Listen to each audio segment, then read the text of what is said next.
بسم اللہ الرحمن الرحیم۔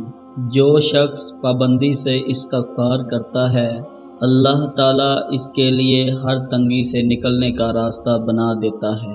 رسول اللہ صلی اللہ علیہ وآلہ وسلم نے فرمایا، اپنی نفل نماز اپنے گھروں میں پڑھا کرو، انہیں قبرستان نہ بناؤ۔ چغل خور جنت میں نہیں جائے گا۔ نبی کریم صلی اللہ علیہ وآلہ وسلم نے فرمایا کہ اللہ سے پناہ مانگا کرو آزمائش کی مشقت، بدبختی کی پستی، برے خاتمے اور دشمن کے ہنسنے سے۔ فرمان مصطفیٰ صلی اللہ علیہ وآلہ وسلم، مجھ پر درود پاک پڑھنا بروز قیامت پل صراط کی تاریکی میں نور ہوگا۔ رسول اللہ صلی اللہ علیہ وآلہ وسلم نے فرمایا، جو شخص مجھے زبان اور شرمگاہ کی حفاظت کی ضمانت دے دے تو میں اسے جنت کی ضمانت دیتا ہوں۔ اللہ کے نبی نے ارشاد فرمایا، میری شفاعت میری امت کے اسی شخص کے لیے ہے جو میرے گھرانے سے محبت رکھنے والا ہو۔ رسول اللہ صلی اللہ علیہ وآلہ وسلم نے فرمایا، میں اللہ سے امید رکھتا ہوں کہ عاشوراء کے دن کا روزہ 1 سال پہلے کے گناہ مٹا دے گا۔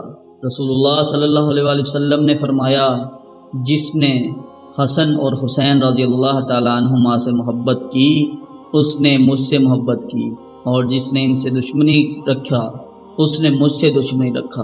فرمان نبی صلی اللہ علیہ وآلہ وسلم، بکری کی عزت کرو اور اس سے مٹی جھاڑو کیونکہ وہ جنتی جانور ہے۔ رسول اللہ صلی اللہ علیہ وآلہ وسلم نے فرمایا، جو شخص اللہ کی رضا کی خاطر مسجد بناتا ہے تو اللہ اس کے لیے جنت میں گھر بناتا ہے۔